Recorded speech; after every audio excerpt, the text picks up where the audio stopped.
Mercredi 28 mai 2025, mesdames et messieurs, bonjour. Voici les titres qui font la une des parutions de ce jour.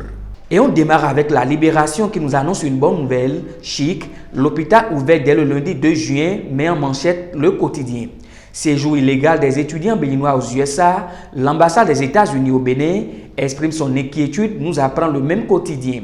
Toujours à la une du même journal, on peut lire Retour au pays des Béninois de la diaspora, la procédure simplifiée. On passe au quotidien La Boussole, débarque de la mouvance aux législatives 2023 dans la 8e circonscription électorale.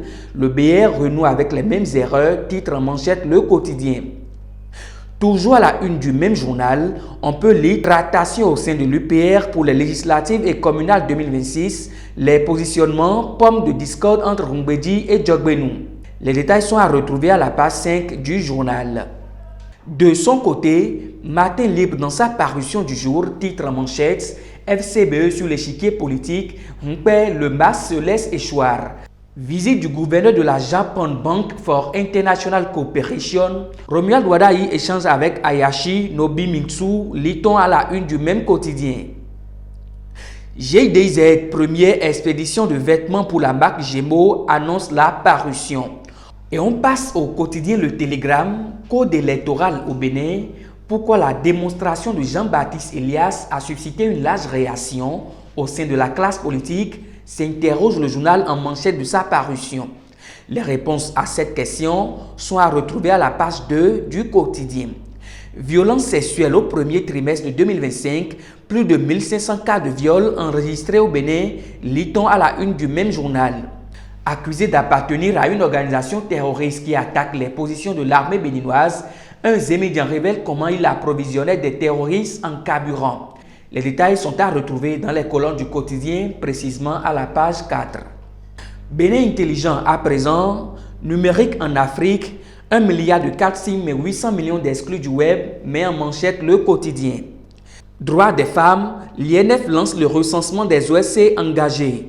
Tabaski 2025, la célébration fixée au vendredi 6 juin prochain, précise le quotidien. Le potentiel pour finir, acte de délinquance en famille, un officier supérieur de l'armée paie des dizaines de millions de francs CFA à domicile. Son neveu et 2 autres personnes écopent de 48 mois et 18 mois de prison ferme.